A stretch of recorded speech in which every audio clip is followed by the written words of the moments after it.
Rama, Hare Rama, Rama Rama, Hare Hare, Itagora Premanande Ki Jai. So today we are continuing in the Srimad Bhagavatam, Canto 1, Chapter 3, verse number 9, I think. I think we did 6, 7, 8. And now we're in verse 9, and this is a list of scheduled incarnations of the Lord.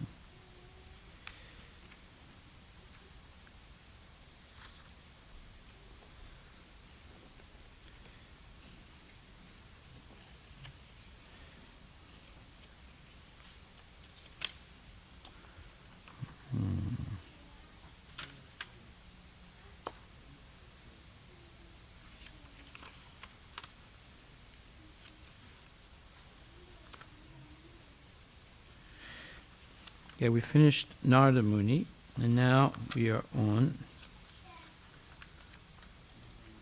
Nara Narayana, right?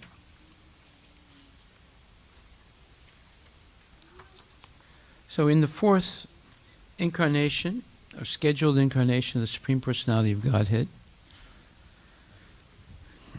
there appeared Nara Narayana, the twin sons of the wife of King Dharma.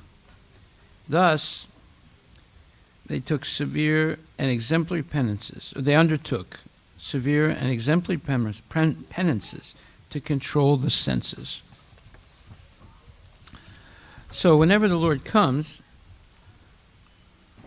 or his incarnations, they act in exemplary ways in order to teach others. The Lord doesn't have to perform any tapasya or austerity. It's already perfect.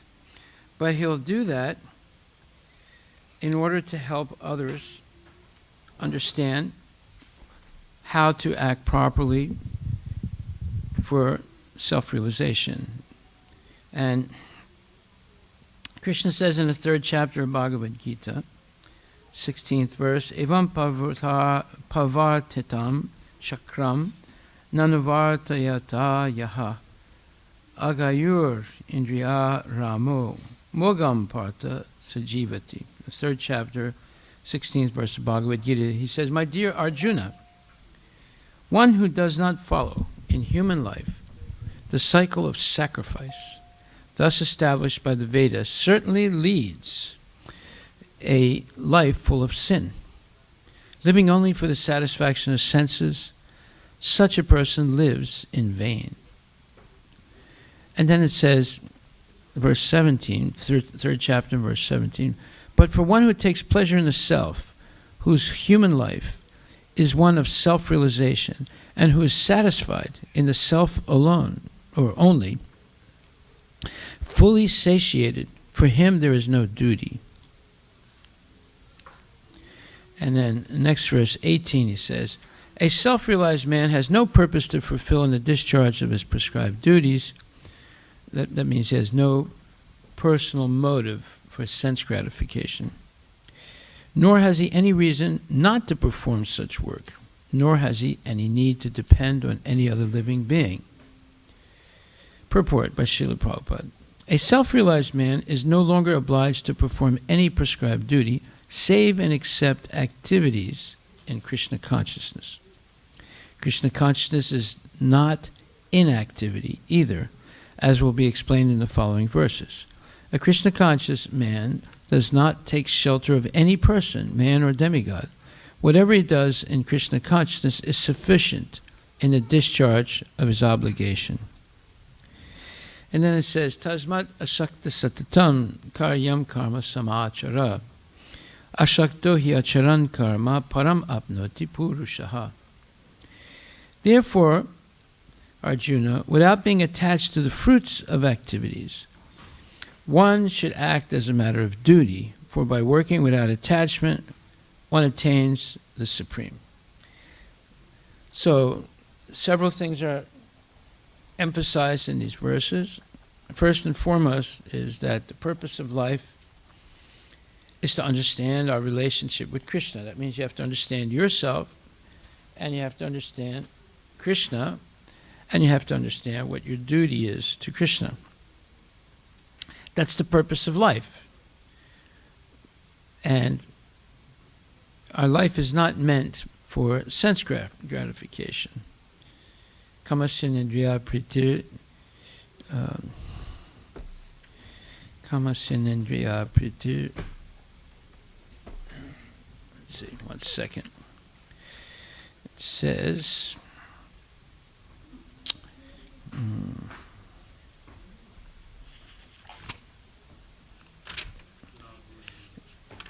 Kamasinendriya priti, Labo jivata yavato, jivasya tattva jigyasya, narto yasceha karma bihi. Yeah, labho jivata yavata. So it says, life's desires should never be directed towards sense gratification. One should desire only a healthy life or self-preservation, since a human being is meant for inquiry about the absolute truth. Nothing else should be the goal of one's works. So, we already read that previously. And Prabhupada says, the completely bewildered material civilization is wrongly directed toward the fulfillment of desires and sense gratification. In such civilization, in all spheres of life, the ultimate end is sense gratification. In politics, social service, altruism, philanthropy, and ultimately in religion or even in salvation, the very same tint of sense gratification is ever increasingly predominant. Now you might say, well, wait a minute, how can there be sense gratification in salvation? Meaning liberation. Yeah, the Mayavadis, they are selfish. They'll meditate in a cave or in some private place, and when they get liberated, they don't take anybody else with them. And their liberation is to become God, in a sense, by merging into the impersonal Brahman. And to do that, they have to deny their own individuality. So this is a very selfish thing. And it's only for their own satisfaction. Whereas devotees, they will live in major cities where there's a large population. They'll do Sankirtan, they'll do book distribution, they'll do prasadam distribution, they'll organize festivals, they'll build temples, invite everyone to come to the temple, have prasadam, have darshan of deities, learn about Krishna, because they're not interested in their own salvation, they're interested in helping others. And if they go back to Godhead, they take many people with them. So that's the difference between a Mayavadi or impersonalist and a devotee. The impersonalist says, no, I don't want to live in a big city where there's so many people and so many distractions. I just want to meditate. I want shanti. And the devotee said, the more the merrier. The more the merrier. Doesn't matter, they're very fallen, we can help them. The holy name is more powerful than all the nonsense in the world. And prasadam is more powerful than all the nonsense in the world. And one time, in the beginning when we were opening our Krishna Balaram temple in Vrindavan, Prabhupada wanted to invite all the local Goswamis and other temple leaders and offer them prasadam. And the devotee said, oh, Prabhupada, they won't take prasadam cooked by us. He said they never take it because they think we are fallen Westerners. And Prabhupada, he said, well, what's stronger, prasadam or fallen Westerners? He said, prasadam is something offered to Krishna. So he said, because anything that's offered sincerely to Krishna becomes something transcendental. That's why it's called prasadam. We offer it first to Krishna, then he offers it back. That's his mercy. So what's stronger, the fallen Westerners or prasadam? Obviously, prasadam is stronger. Now they say, well, they don't accept from us, but the devotees are following the regulative principles. At least at that time in the temple, they were following sincerely. So these type of false arguments have no standing, especially when there's a pure devotee like Prabhupada. So then it says that in the political field, the leaders of men fight with one another to fulfill their personal sense gratification. The voters adore the so-called leaders only when they promise sense gratification.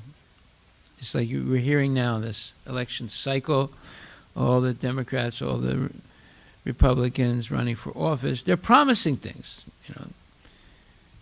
Joe Biden just promised, he said, and you can keep your own doctor and you can keep your own health plan. We're not going to force you to change. But they already passed the Obamacare and they were forcing people to change and we're not letting them have their own doctor.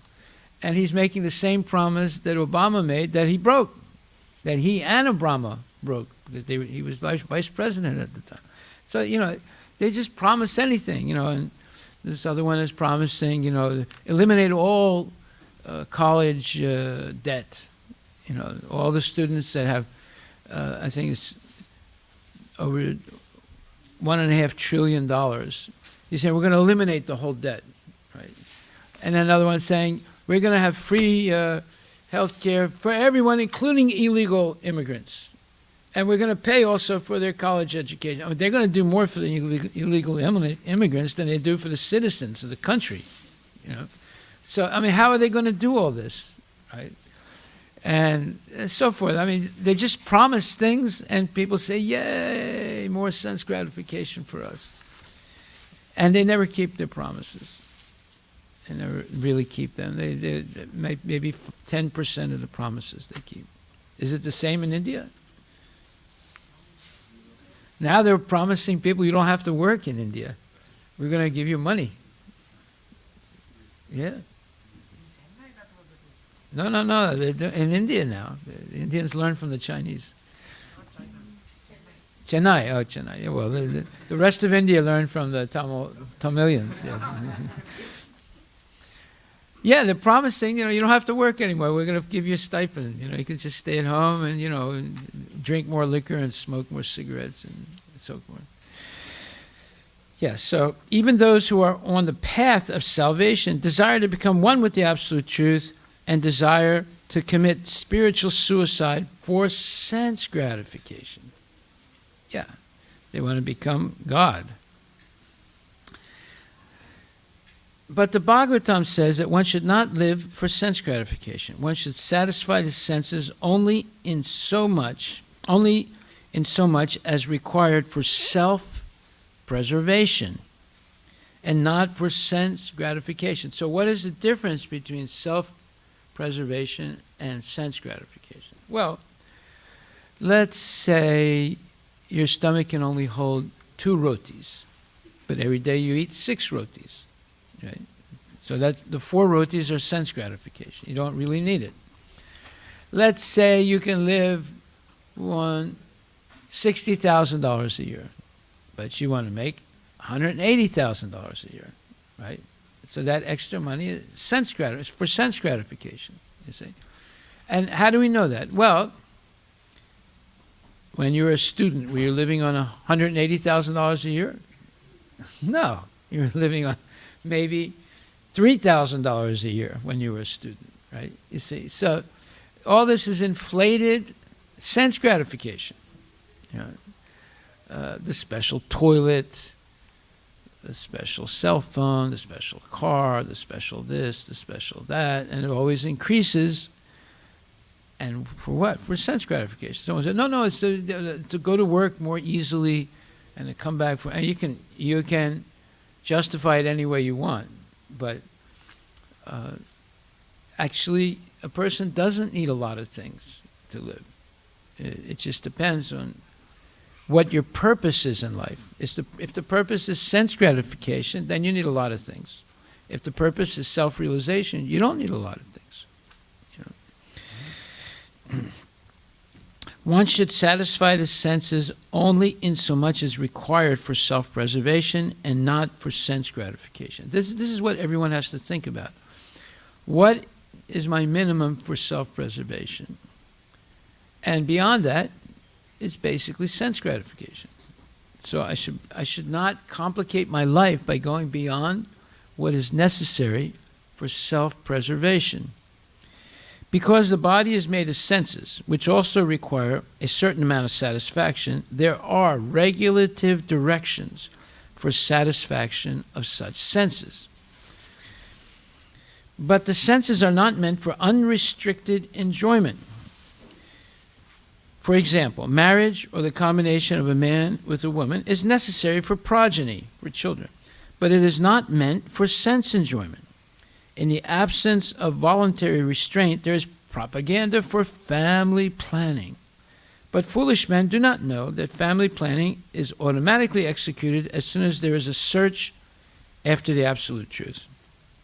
See now, just 2 days ago, Trump eliminated government funding for Planned Parenthood so that they can perform abortions. Everyone's really upset about this, not everyone. The Christians are happy because, rightfully so, they think that abortion is a sinful thing. All the nonsense people think it's horrible because they want to have free sense gratification without any responsibility. So they need abortion to eliminate their responsibilities, but they eliminate the life of a living being. So it says here that in the absence of voluntary restraint, there is propaganda for family planning. That is Planned Parenthood. That's what they do. They always tell people, oh, you can have an abortion. You don't have to have this child. It's going to cause you some health problems, and you might have some economic problems. We can abort the child. It's not a problem. And the government pays for it. Yeah.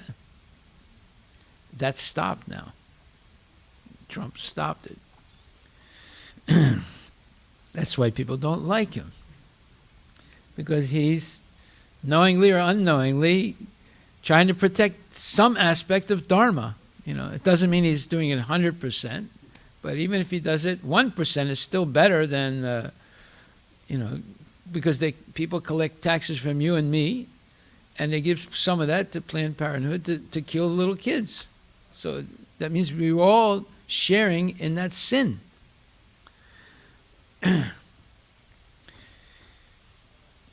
So it says,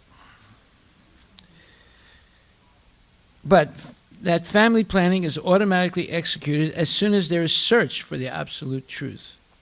Seekers of the absolute truth are never allured by unnecessary engagements in sense gratification, because the serious students seeking the absolute truth are always overwhelmed with the work of researching the truth.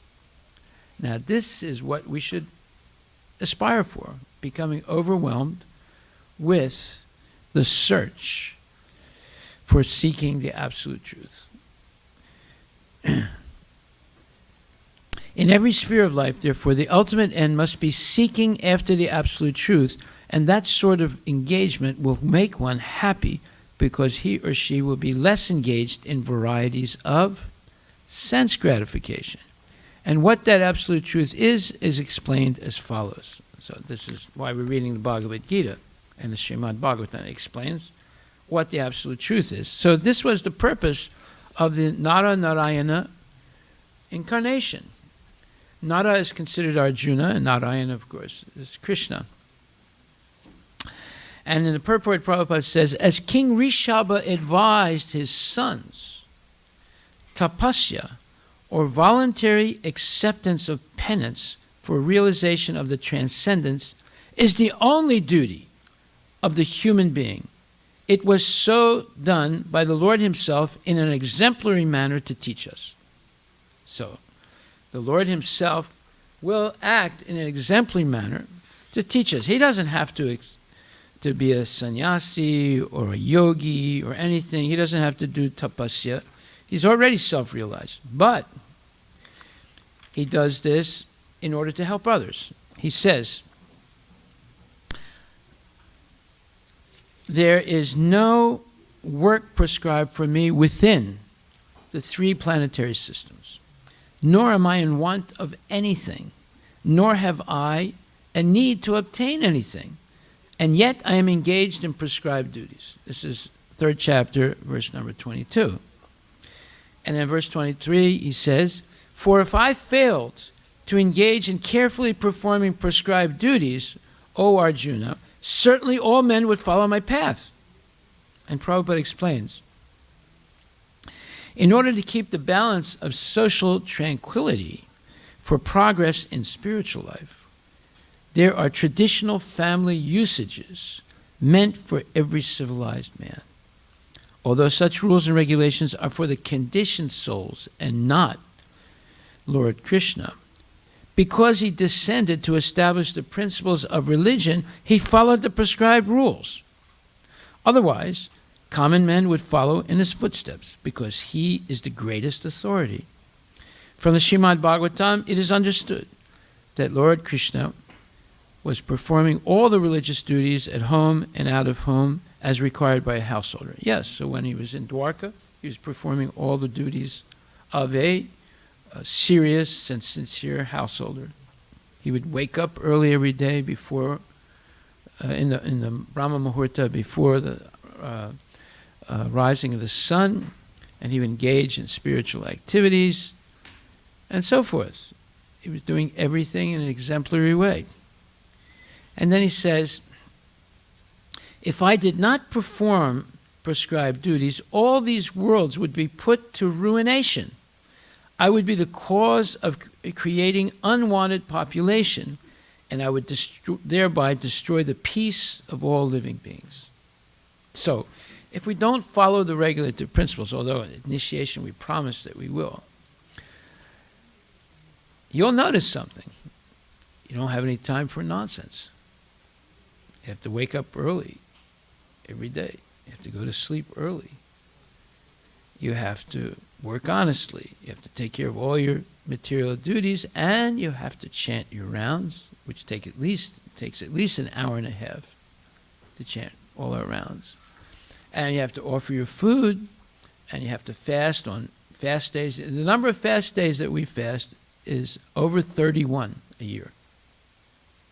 Over 31. There's 2 Ekadasis every month, but besides that, there's Janmashtami, there's Ram Navami, there's Nrsimha Chaturdasi, there's Radhastami, there are half-day fasts for different acharyas, and so forth. So if you count it all up, it's over 31 days that we have to fast. And we also organize festivals. So Ananda Mela is coming up. By the way, we have an Ishtagosi Sunday morning for Ananda Mela. All the volunteers should come. We're going to lay out what is the purpose of the Ananda Mela, the theme of it this year, and make sure everyone knows what they're supposed to do. You can ask any questions if there's something you don't have to do your duty, do your service properly. We should know so we can get everything straightened out, especially in the cooking booths, but there are other booths also. We're going to go over all the booths and also setting up, breaking down, all these things we're going to discuss because this is a major festival. We have up to sometimes 400 volunteers. We have to coordinate all that.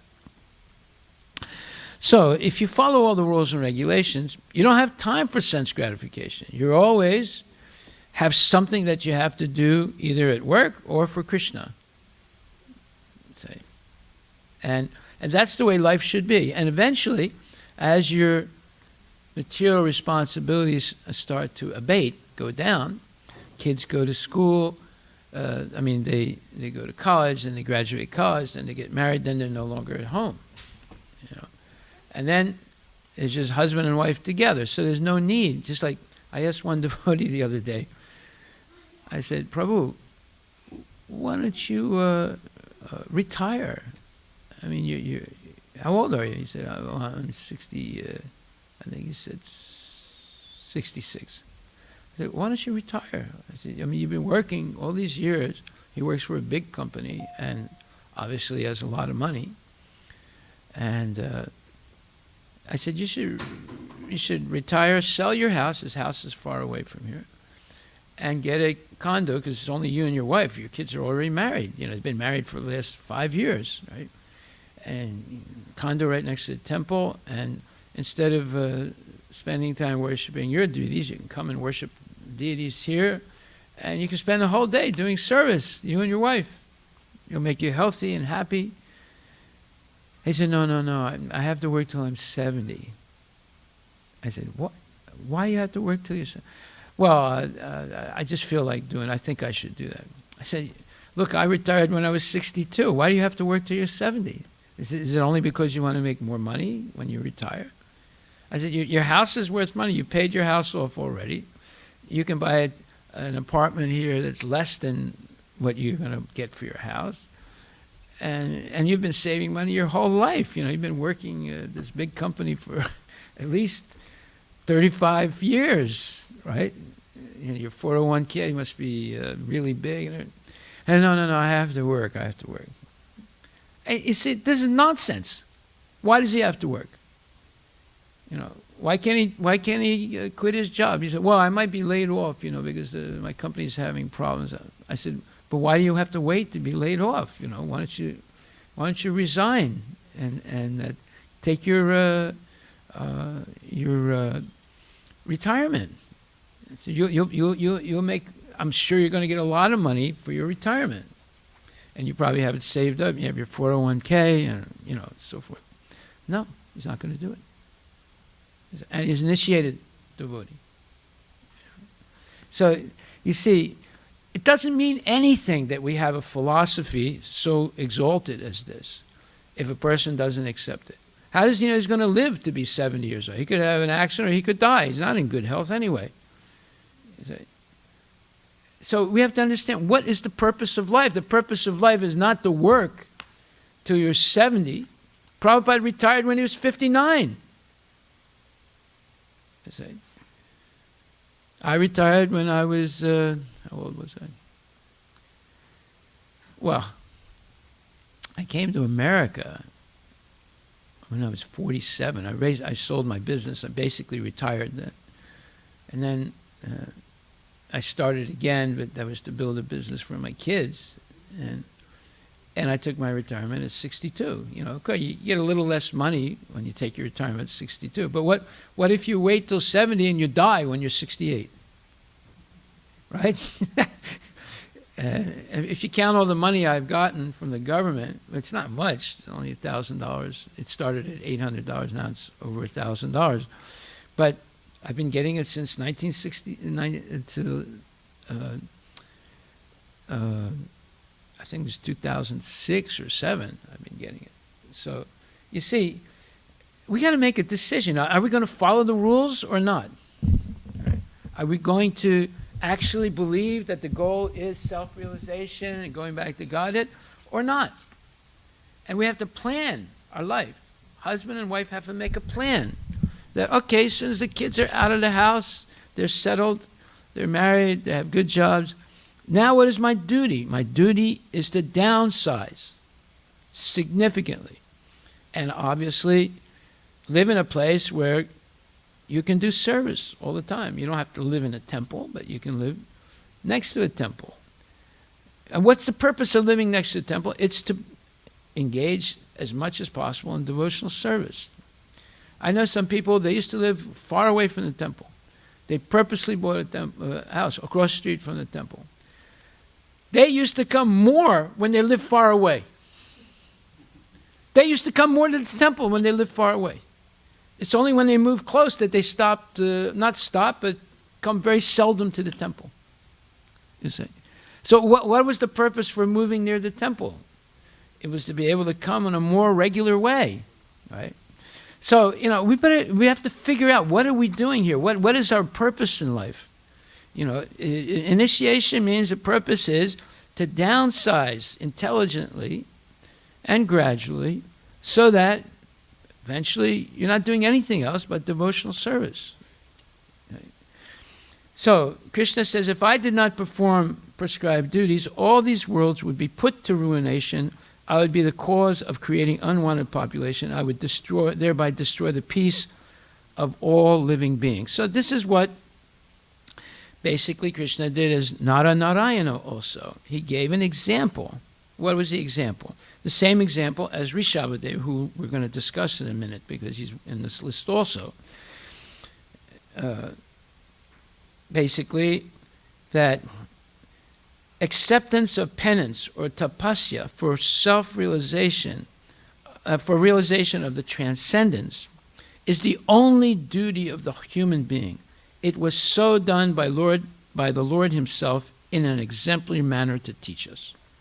The Lord is very kind to the forgetful souls. He therefore comes himself and leaves behind necessary instructions and also sends his good sons as representatives to call all the conditioned souls back to Godhead. Recently, within the memory of everyone, Lord Chaitanya also appeared for the same purpose, to show special favor to fallen souls of this age of iron industry. The incarnation of Narayana is worshipped still at Badri Narayana on the range of the Himalayas. Yeah, Narayana are worshipped in Badrinath. Okay, Lord Chaitanya also gave an example. When he was 24, he gave everything up, even though he had a young wife and had an older mother, gave everything up and took up becoming sannyasi to preach Krishna consciousness. Okay. The fifth incarnation, named Lord Kapila, is foremost amongst perfected beings.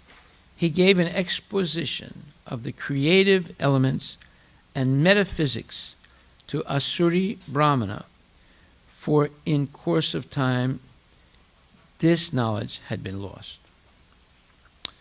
And Prabhupada says, the sum total of the creative elements is 24 in all. Each and every one of them is explicitly explained in the system of Sankhya philosophy. Sankhya philosophy is generally called metaphysics by the European scholars. The etymological meaning of Sankhya is that which explains very lucidly by analysis of the material elements. This was done for the first time by Lord Kapila, who is said herein to be the fifth in a line of incarnations. So this Sankhya,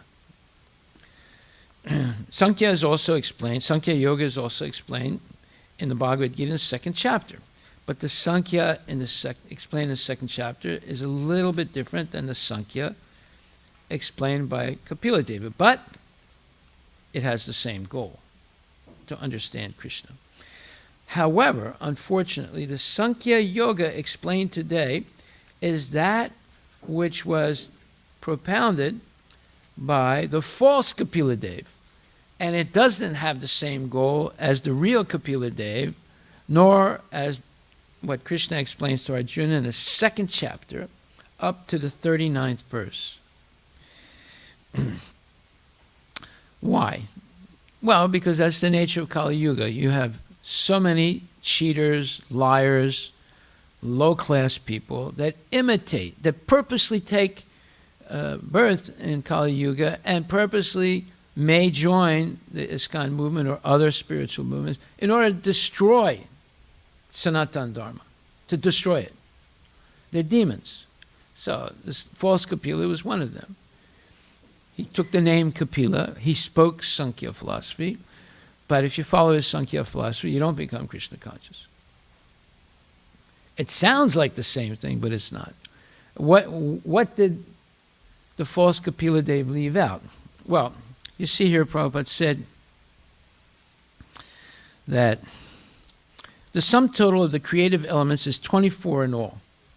Well, what does that mean? Well, if we go to the 13th chapter, 6th and 7th verse of Bhagavad Gita, Mahabhutani ahankaro buddhir avyaktam eva cha indriyani daisai kam cha panchachandriya gocharaha ichadvesas sukam dukam sangatas chetanastriti itat chitram samasena savikaram udadritam.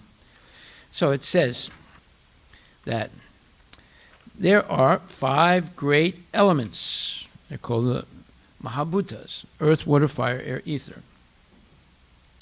Then there's the 10 senses, There you have the knowledge-acquiring senses, eyes, ears, nose, tongue, skin. Then you have the working senses, legs, arms, anus, genital, and the voice. And then you have the mind, intelligence, and false ego. So you have 10 and 5, 20, and now we're at 23, right? Mind, intelligence, false ego. And then you have what's called the unmanifested. That's the unmanifest state of nature, which is called it's called the pradhana.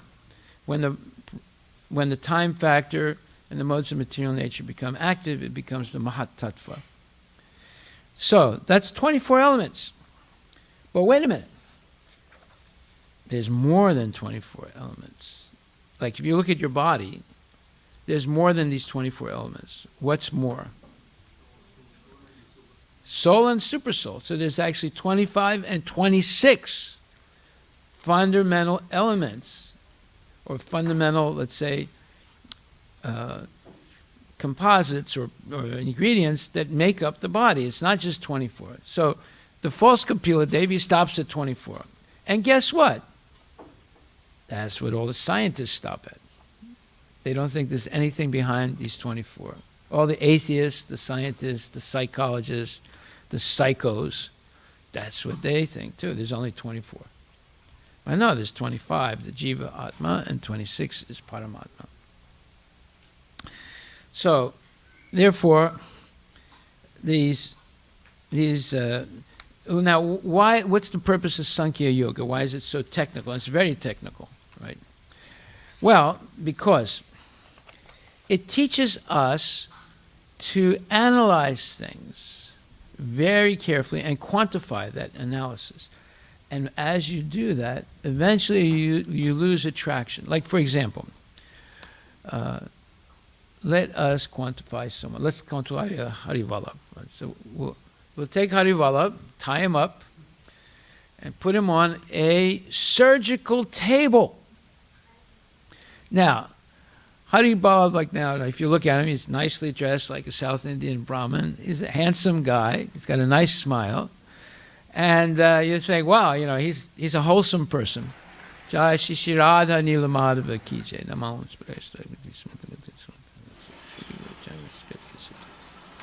Srila Prabhupada Ki Jai. So he's a handsome guy, he's a nice person. So, but we put him on the surgical table. Of course, we take his clothes off and we get a scalpel. You know what a scalpel is? A very sharp knife for cutting up people. And we make an incision here. Of course, we were not going to do that. Don't get scared, right? And make an incision here, and we go all the way down, right down to the lower part of his body. And we open it up. And now we start taking the heart out and the intestines out. And already, just by cutting it, we lost our attraction to Hari Vallabh, right? But now, as we keep taking more things out, we get more and more disgusted.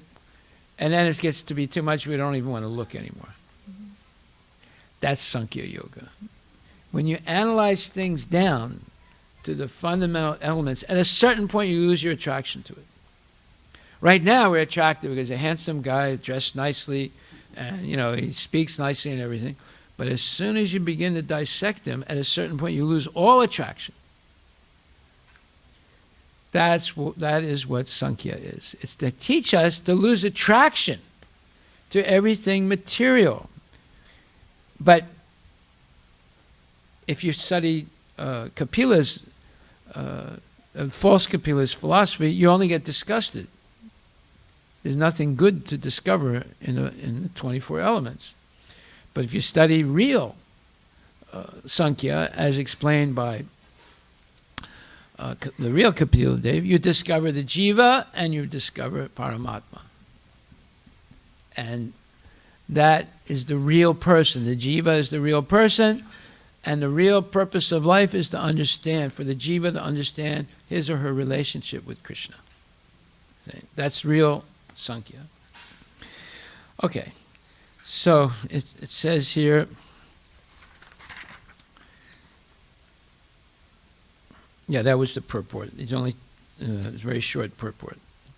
And there's long explanation later on in the Bhagavatam of Kapila Dev. Okay. Now, besides the 24 elements, in real Sankhya, as explained by Kapila Dev and in the Bhagavad Gita, there's also the life symptoms represented by consciousness and convictions, which is a manifestation of the subtle body, mind, intelligence, and ego. These are also included. See, the mind, intelligence, and false ego are included in the 24, but because of them, there's consciousness and convictions. Convictions are things that you are sure about. Like you could say, I'm sure I have a 401k. I'm sure I have a portfolio of stocks. Of course, both of those could get wiped out easily, but you're sure about it, right? And then because you're sure about it, it gives you a sense of security. It gives you a sense of, I can buy, another house if I want to, or I can do this, or I can do that. So, these are convictions that people have. It's not conviction like you're convicted of murder or something like that. These are things that you're sure about, right? Even though they're not permanent. And then, furthermore, the 5 great elements are a gross representation of the false ego, which in turn represents the primal stage of false ego, technically called the materialistic conception or the tamasa buddhi. This is very important. Tamasa buddhi means intelligence in ignorance. Now you can see, like, someone might be an expert in Harry Potter. They don't know anything about Srimad Bhagavatam or Krishna, but they're expert in Harry Potter. And they can talk for 1 month about all the intricacies of Harry Potter, right? And they're waiting for the next book to come out so they can speak for 1.5 months, right? Now, that is called tamasa buddhi, intelligence in ignorance. That's the beginning of the false ego. That's what keeps us anchored in the body. We fill our mind up with so much nonsense that there's no space for Krishna. But yet we can spew out the nonsense for days, weeks, months, years, a whole lifetime. And this, tamasa buddhi, further represents the unmanifested stage of the 3 modes of material nature. The unmanifested modes of material nature are called pradhana. One who desires to know the 24 elements in detail along with their interactions should study the philosophy in more detail. In Bhagavad Gita, a summary only is given. A summary only. We're going to, later on in the Bhagavatam, is going to have a huge amount of information about Sankhya. The body is the representation of all these factors, and there are changes of the body, which are 6 in number. The body is born, it grows, it stays, it produces byproducts, it decays, and at last stage it vanishes or it dies. Therefore, the field is a non-permanent material thing. However, the kshetragya, the knower of the field, its proprietor, is different. Okay. So next, the 6th incarnation of the Purusha was the son of the sage Atri Muni and Anasuya. He was born from the womb of Anasuya, who prayed for an incarnation, not the incarnation, but an. An is a indefinite pronoun, right? So that means that Atri Muni and his wife did not exactly understand who is the Supreme Personality of Godhead. They wanted an incarnation. And it says here,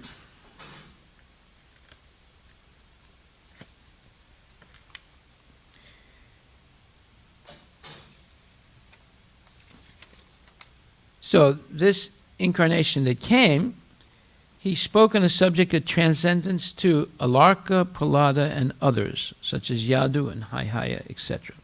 So Prabhupada says in a purport, the Lord incarnated himself as Dattatreya, the son of Rishi Atri and Anasuya. The history of the birth of Dattatreya as an incarnation of the Lord is mentioned in the Brahmanda Purana in connection with the story of the devoted wife. It is said there that Anasuya, the wife of Rishi Atri, prayed before the lords Brahma, Vishnu, and Shiva as follows: My lords, if you are pleased with me, and if you desire me to ask from you some sort of blessings, then I pray that you combine together to become my son. This was accepted by the lords, and as Dattatreya the Lord expounded the philosophy of the spirit soul, and especially instructed Alarka, Prahlada, Yadu, and Haihaya. Now,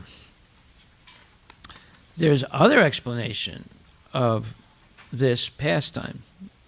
Why? Because these pastimes can be performed in different yugas, different periods of time.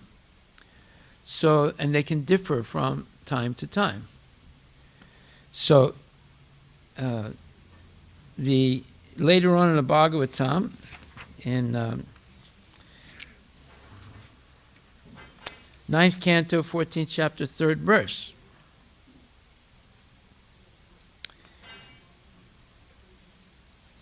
we won't go to that. We'll go to Srimad Bhagavatam, 4th canto, 1st chapter, 15th verse.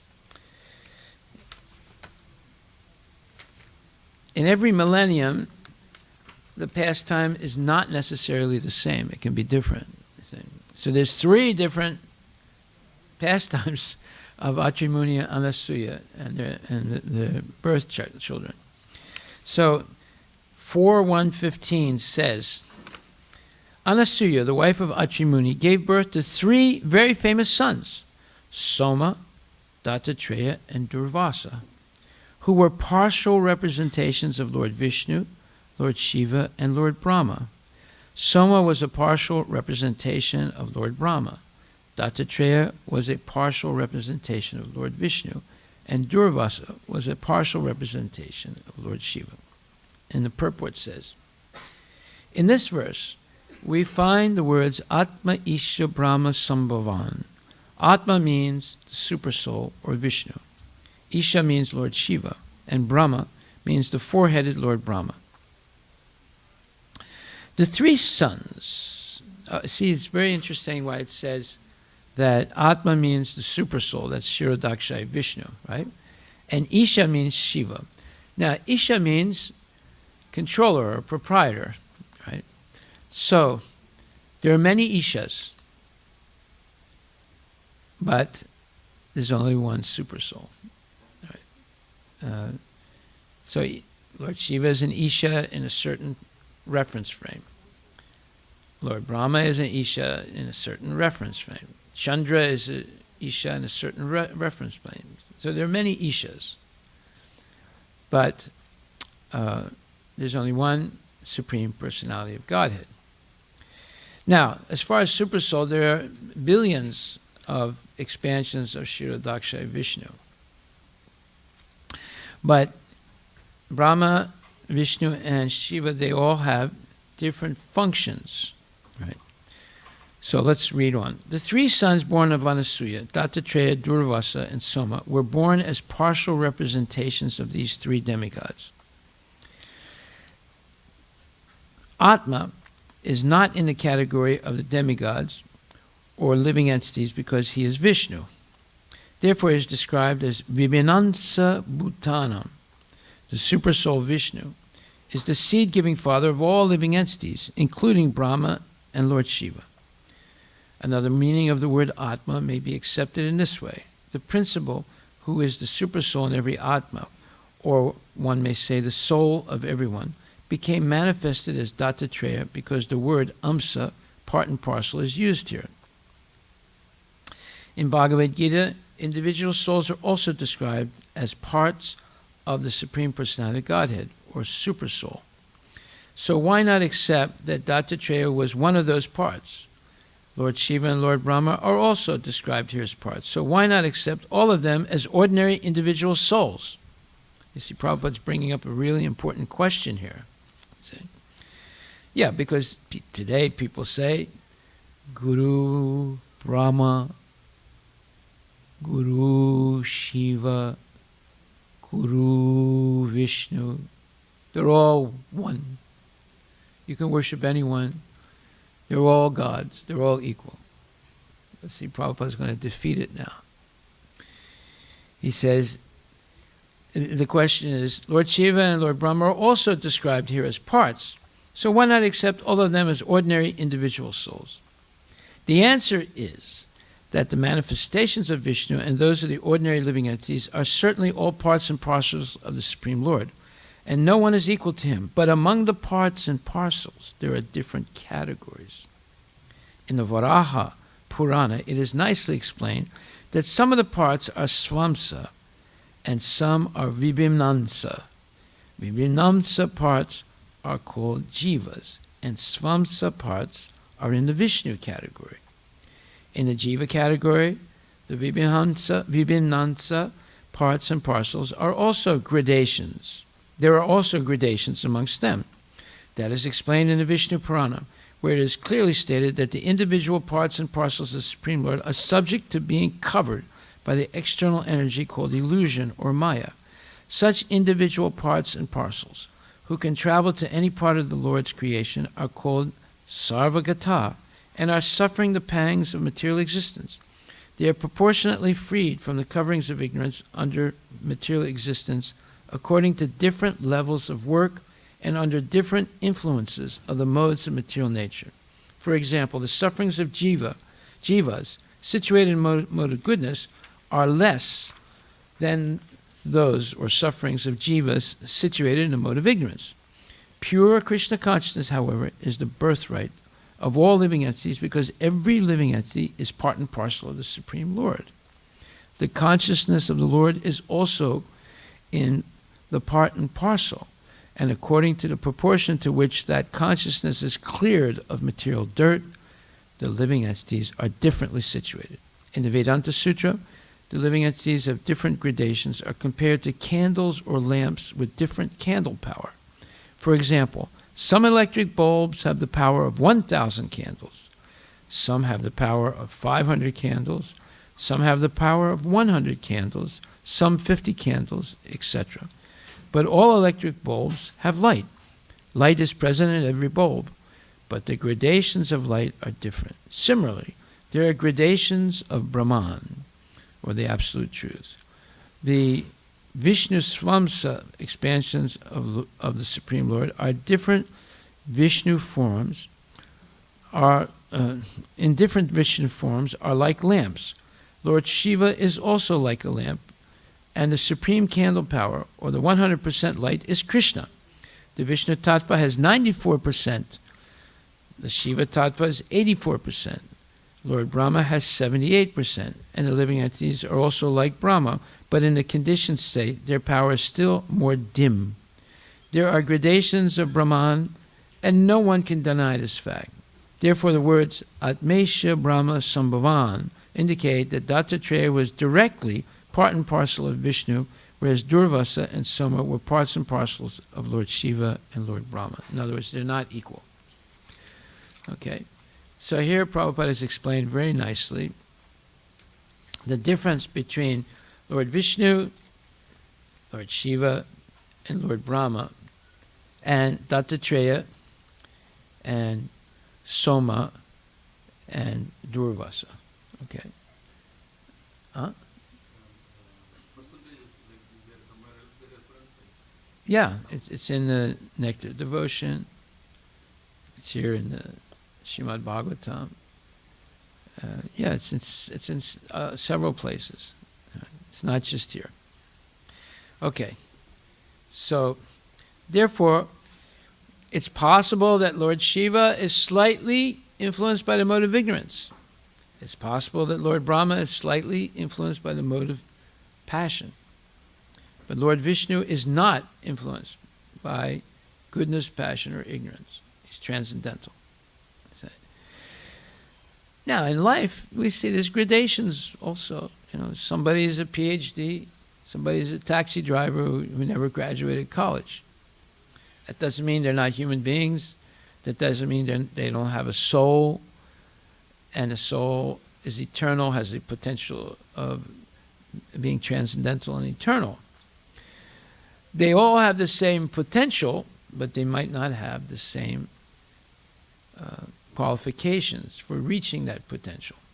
But they all can develop the qualifications to reach that potential if they come in contact with pure devotees and develop an avid interest in hearing regularly the Srimad Bhagavatam and Bhagavad Gita. Okay. So we'll do, that was number, which one? 11? Yeah. So now we're on number, there's a lot more about Sati, about Anasuya, but we won't go there. It will come later in the Bhagavatam. Okay, so we're number 11? No, we're number, we just finished 11? Oh, okay, so where are my other sheets?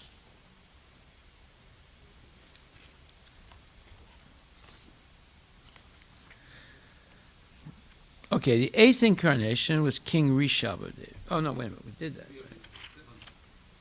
I'm sorry. We're doing, which one are we on? 12, yeah. The 7th incarnation was Yagya, the son of Prajapati Ruchi, and his wife Akuti. He controlled the period during the change of the Swayambhuva Manu and was assisted by demigods such as his son Yama. The administrative posts occupied by the demigods, purport by Srila Prabhupada, the administrative posts occupied by the demigods for maintaining the regulations of the material world are offered to the highly elevated, pious living beings. When there is a scarcity of such pious living beings, the Lord incarnates himself as Brahma, Prajapati, Indra, etc., and takes up the charge, takes up the responsibility. During the period of Swayambhuva Manu, the present period is of Vaivaswata Manu, or the 7th Manu. Swayambhuva Manu is the 1st Manu. There was no suitable living being who could occupy the post of Indra, the king of the Indraloka, heavenly planet. The Lord himself, at that time, became Indra, assisted by his own sons like Yama and other demigods. Lord Yagya ruled the administration of the universal affairs. Okay, let me see what I have here. Yeah.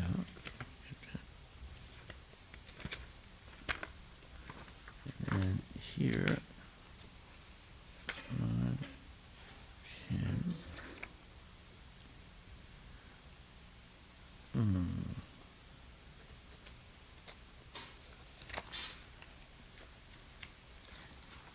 Yeah, okay.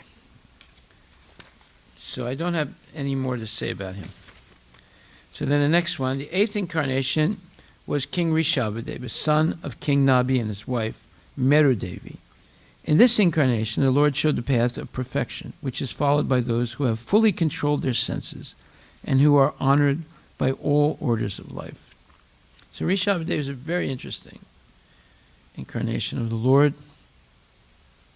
And he gave very significant instructions to his sons. He had 100 sons. And Prabhupada writes, the society of human beings is naturally divided into 8 by orders and statuses of life. The 4 divisions of occupation and 4 divisions of cultural advancement. So the 4 divisions of occupation, Brahmana, Kshatriya, Vaishya, Sudra, we understand. But then he attributes the ashramas, the 4 divisions of cultural advancement. It's very nice to say that. So the brahmachari, the grihastha, the vanaprastha, and sannyas. These are 4 divisions of cultural advancement. Which culture are we talking about? We're talking about Sanatana Dharma, or Varnashram Dharma. How to progress spiritually, right up to the point where one is liberated from birth and death and engages in pure devotional service to the Lord and develops pure love for the Lord. So this morning we discussed something very interesting. And that was that Brahmabhuta prasanatma na sochati na kangsati samaksarve sabhutesu mabhakem labhate param. So when one comes to this Brahmabhuta stage, it is considered being liberated. Why? Because there's no more sochati and kangsati. Sochati is lamentation, and kangsati is desire. So when one doesn't have things, they're desiring to have them. When one has things but loses something, they lament. Right? So those are two symptoms of material life, lamentation and desire. But when one transcends them, one becomes self-satisfied. What does that mean? That one begins to find satisfaction within the self and happiness within, not happiness without. So I don't have to go anymore to Disneyland or water waves or nightclubs or Las Vegas or Bhangra dancing. I don't have to do any of those things anymore because I have this self-satisfaction within myself. And this is explained also in the Bhagavad Gita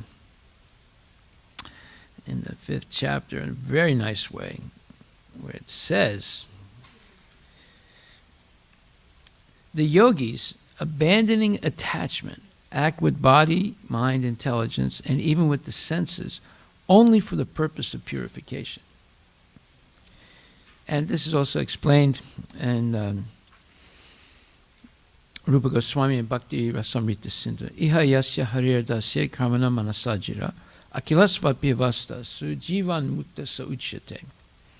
A person acting in Krishna consciousness, or in other words, in the service of Krishna, with his body, mind, intelligence, and words, is a liberated person even within the material world, although he may be engaged in many so-called material activities. Why is he liberated?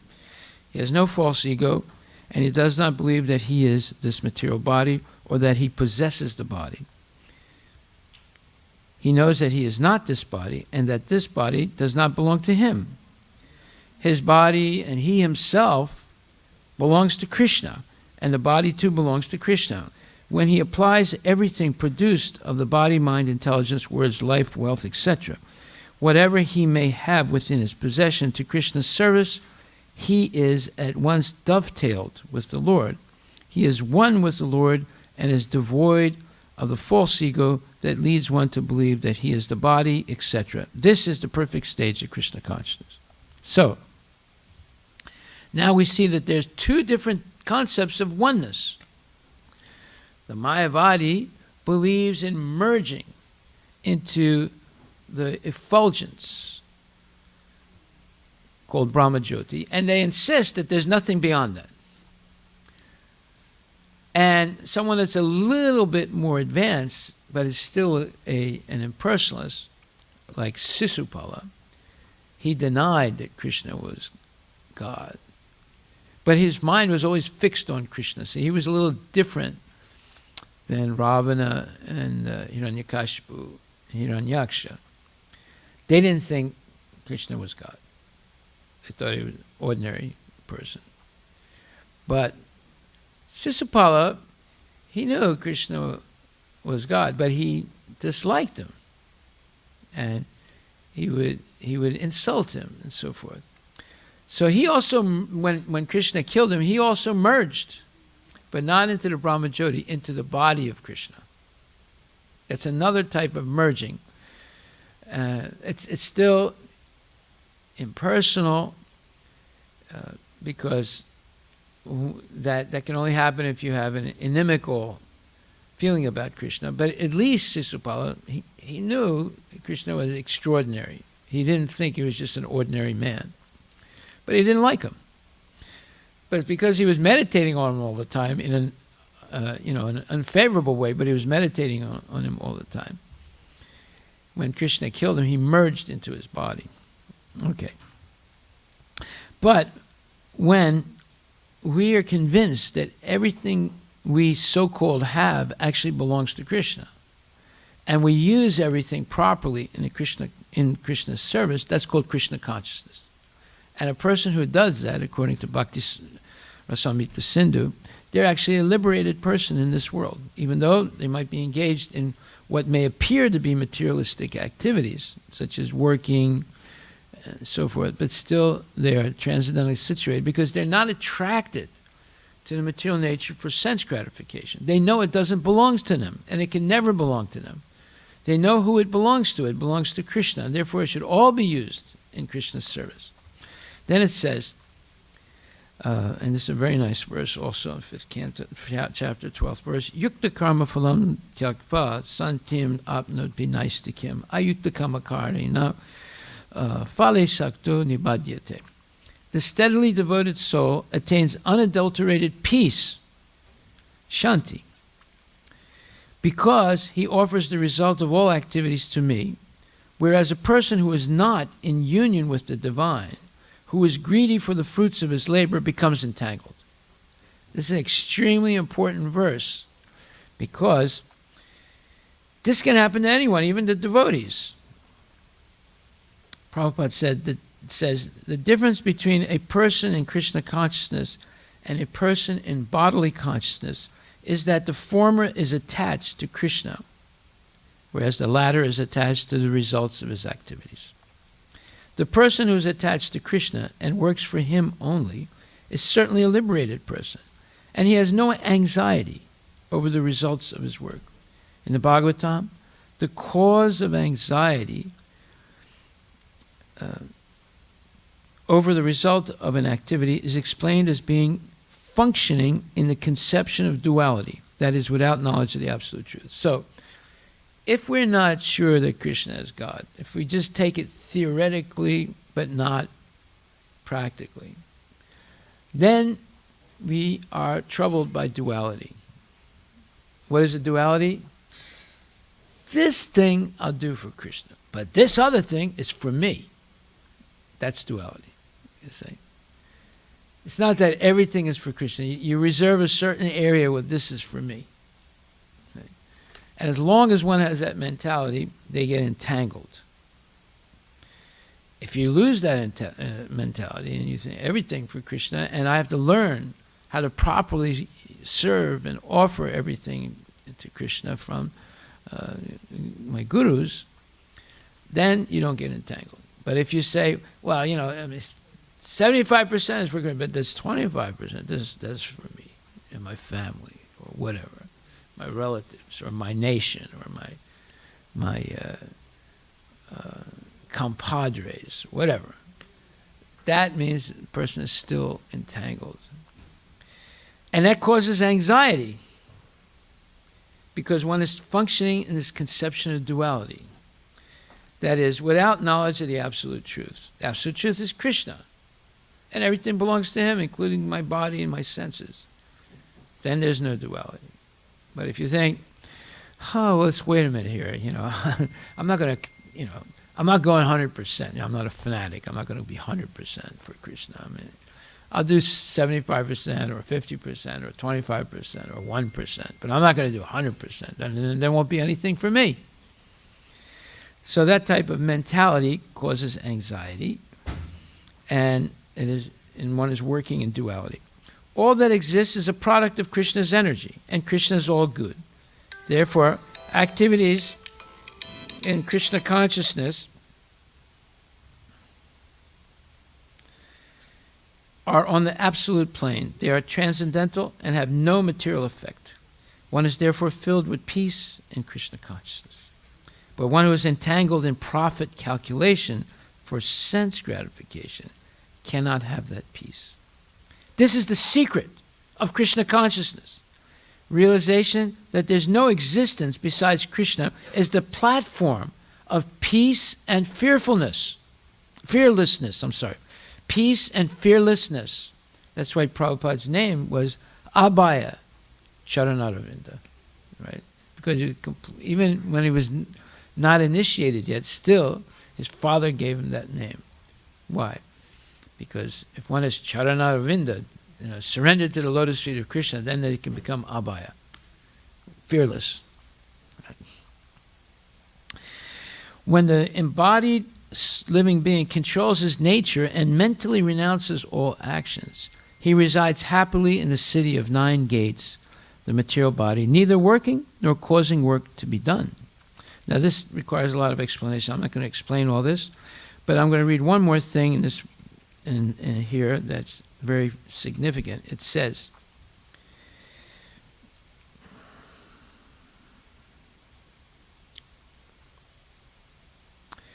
a person who neither rejoices upon achieving something pleasant, nor laments upon obtaining something unpleasant, who is self-intelligent, who is unbewildered, and who knows the science of God, is already situated in transcendence.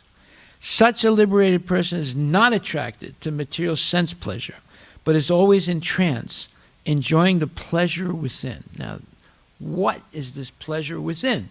Because everyone is looking for pleasure outside. See? So this is an enigmatic issue here. What is the pleasure within? How can you find pleasure within yourself? Because Paramatma is within you. And not only Paramatma, the entire spiritual world can be revealed to you from within. Just like Sanjaya, he was able to see in real time and hear in real time the whole discussion of Krishna and Arjuna. And he was explaining it to Dhritarashtra in real time. He was seeing it. Just like Jeff Bezos just said that his goal is to implant a computer chip in the brain of every living being, at least those who are working for him. Huh? Did you read that? Elon Musk? No, Bezos said it too.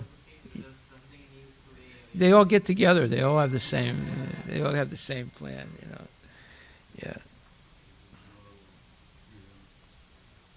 Yeah. So you see the problem. They all want to be controller. They all want to be super soul, Bhagavan, right?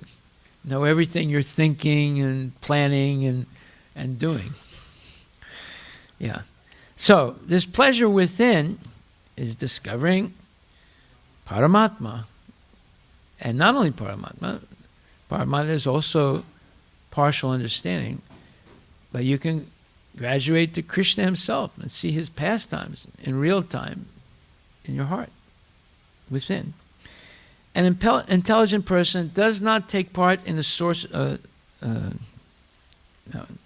One whose happiness is within, who is active and rejoices within, and whose aim is inward, is actually the perfect mystic.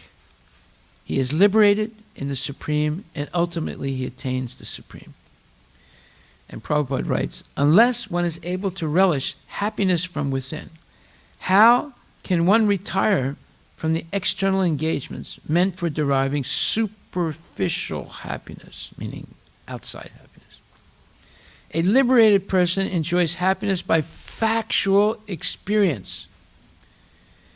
He can therefore sit silently at any place and enjoy the activities of life from within. Such a liberated person no longer desires external material happiness. This state is called Brahmabhuta, attaining which one is assured of going back to Godhead, back to home.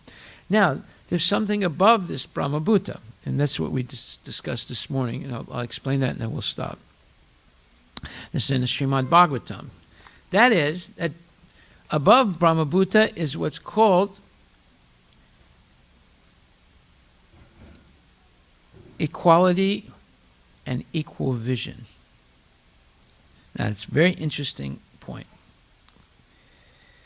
And it's Srimad Bhagavatam, Canto 1, Chapter 5, verse number 9. He says, Prabhupada says, after liberation, which is the last item in the line of performing religiosity, that is mundane religion, right, etc., one is engaged in pure devotional service. This is called the stage of self-realization, or Brahmabhuta stage. After attainment of this Brahmabhuta stage, one is satisfied, but satisfaction is the beginning of transcendental bliss. One should progress by attaining neutrality and equality in the relative world. This is a huge concept, neutrality and equality. What does that mean? And passing this stage of equanimity, one is fixed in the transcendental loving service of the Lord. That means, basically, we'll come back to what we read in Bhagavad Gita. That means that one is no longer disturbed by happiness or tragedy. One, it says, those whose minds, Bhagavad Gita 5:19, those whose minds are established in sameness and equanimity have already conquered the conditions of birth and death. They are flawless like Brahman, and thus they are already situated in Brahman. A person who neither rejoices upon achieving something pleasant, nor laments upon obtaining something unpleasant, who is self-intelligent, who is unbewildered, and who knows the science of God, is already situated in transcendence. So what Prabhupada says, see, you have to read the Srimad Bhagavatam, because Bhagavatam fills in all the, let's say, nuances that Bhagavad Gita mentions, but does not go into detail. The Bhagavad Gita, of course, is much shorter than the Bhagavatam. Bhagavad Gita has everything in it, but there's a lot more detail in the Bhagavatam. And the detail is very, very nectarian. So, what is this neutrality? We just explained it. But now, what is this equality? Vidya vinaya sampane, brahmani gavi hastini, pandita samadarshana, brahmani gavi hastini, suni chaiva swapakecha, pandita samadarshana. It's samadarshi, seeing equally that every living entity, it can be a cockroach, it can be a devata, it can be a human being, it can be a low-class human being, it can be a high-class human being. They're all expansions of Krishna. Not plenary expansions, but they're parts and parcels of Krishna. They all belong to Krishna. They all originally were Krishna conscious. They were all originally in the spiritual world, but they became attracted by cell phones and Tesla cars and beautiful men or handsome women or eating, chicken, murgi, or whatever. They got attracted by something. And they left Krishna to pursue that attraction. Just like, I'll give you an example. Someone came to see me, a person who comes to this temple, and he said, Prabhu, I got a problem. I said, what's your problem? My daughter wants to marry some outside person. He's not a Hindu, and I can't convince her not to do it. I said, well, is that person a good person? I said, well, it's probably, yeah, he's a good person, but he's not a Hindu. We don't want her to marry someone like that. I said, well, why don't you examine the person? If they're a genuinely good person, what's the difference? I mean, it's better than marrying a bad Hindu. A bad Hindu is probably much worse than him. Maybe he's a good guy. So I said, you should judge based on Krishna consciousness. I said, if he comes to your house, does he accept prasadam? He said, no, I can't eat that. That's offered to idols. He doesn't say that, right? Or if he does, then that's a big no-no. But does he drink? Does he smoke? Does he philander? Does he respect the fact that your family is Hindu? He's not trying to convince you to become a Christian or become a whatever. So this idea of ethnicity, clannishness, this religion, that religion, and bodily, they're all based on bodily concepts. See? So rather look at the soul of the person, or how much that person is affected by the material nature. That's what we should look for. You could marry a Hindu who's a complete rascal, right? They eat nonsense, they think nonsense, and they do nonsense. In fact, I was just looking at the Times of India. The Times of India newspaper. There's a whole bunch of articles of complete nonsense written by Hindus. You know, Hindus are named like Anika and Geetika and this name and that name. And they're writing about, you know, how illicit sex is not bad. And that by denying that, you'll develop a psychosis. This is Freudian philosophy. See, they're followers of Freud. They're not followers of Krishna and Bhagavad Gita. They're followers of Freud and Freudian psychoanalysis, right? And this is the Times of India. And millions of people are reading it, right? And they're Hindus. They say they're Hindus, right? So there's so many Hindus in name only. They're not actually following it. And they're actually preaching the opposite because they've been corrupted by Marx, Freud, and Darwin. 3 demons. And they're not the only ones. The people teaching your kids are also corrupted by Marx, Freud, and Darwin, and they're teaching your kids the same nonsense, right, in the schools. Okay, so this pleasure within, that's the first step of transcendental spiritual life. Then you have to come to the state of equality and non-duality, not being affected by happiness and distress and so forth. Okay. All right, so this was the example of Rishabhadev. Rishabhadev, he practiced what's called avadut yoga. Avadut yoga means you make no effort at all to maintain yourself, defend yourself. You completely surrender and depend on the goodwill of God. So, he used to walk around naked. People would spit on him, urinate on him, pass stool on him, throw rocks at him. Some people would give him respect also. And if someone gave him something to eat, he would eat it. If he didn't get anything to eat or drink, he would fast. And he went like that from, he was a great king. He had a huge kingdom. He just gave it to his sons and left. And the rest of his life, he was an avadut yogi, right? But he is actually an incarnation of Krishna. And he explained to his sons that, look, life is not meant for sense gratification. Life is meant for tapasya. And through this tapasya, one should give up all attraction to the material world and help others become Krishna conscious. So and there's a long purport here, and I'll read it very quickly, and then we'll end. The society of human beings is naturally divided into 8 by orders and statuses of life, the 4 divisions of occupation and 4 divisions of cultural advancement. The intelligent class, the administrative class, the productive class, and the laborer class are the 4 divisions of occupation. And the student life, the householder life, retired life, and renounced life are the 4 statuses of cultural advancement toward the path of spiritual realization. Out of these, the renounced order of life, or the order of sannyasa, is considered the highest of all. And a sannyasi is constitutionally the spiritual master for all the orders and divisions. In the sannyasa order, also there are 4 stages of upliftment toward perfection. These stages are Kutichaka, Bahudaka, Parivrajikacharya, and Paramahansa.